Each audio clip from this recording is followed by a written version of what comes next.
পাকিস্তানের সাবেক প্রধানমন্ত্রী ইমরান খানের কারাবাস নিয়ে দেশটির পার্লামেন্টের জাতীয় পরিষদে ব্যাপক বিতণ্ডা হয়েছে।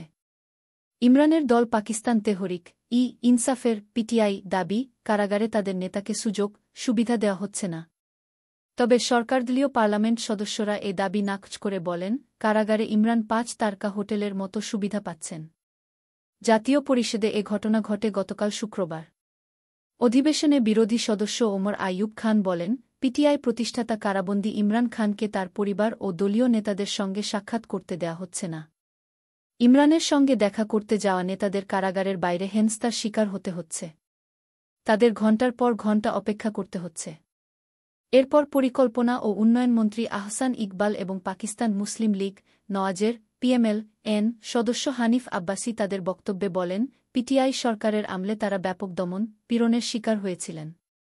বিভিন্ন মামলায় কারাগারে থাকা ইমরান যে নির্দোষ তা তাকে আদালতে প্রমাণ করতে হবে।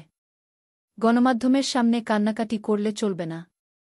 মন্ত্রী আহসান ইকবাল বলেন, বর্তমান প্রধানমন্ত্রী শাহবাজ শরীফসহ PML-N-এর প্রায় সব জ্যেষ্ঠ নেতা কারাগারে ছিলেন।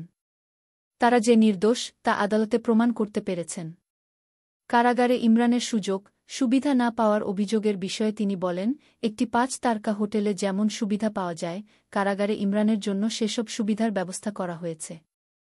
এসব বক্তব্যের পর বিরোধী সদস্যরা প্রতিবাদ জানিয়ে স্লোগান দেওয়া শুরু করেন। এক পর্যায়ে পাল্টাপাল্টি স্লোগানে পরিষদে হট্টগোল শুরু হয়। স্পিকার আয়াজ সাদিক বাধ্য হয়ে সোমবার সন্ধ্যা পর্যন্ত অধিবেশন মুলতবি করেন। শুক্রবারের অধিবেশনে ৮টি বিষয়ে আলোচনা কথা ছিল।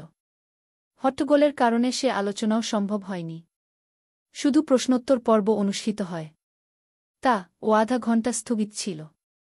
এদিকে পাকিস্তানের রাজনৈতিক অস্থিতিশীলতা ও সন্ত্রাসবাদের কারণে নড়বড়ে অবস্থায় রয়েছে অর্থনীতি। এমন পরিস্থিতিতে দেশটিতে সংকীর্ণতা দেখা দেওয়ায় ঝুঁকি সৃষ্টি হয়েছে বলে মন্তব্য করেছেন ইমরান। শুক্রবার আদালতের এক শুনানিতে অংশ নেওয়ার পর এমন মন্তব্য করেন তিনি।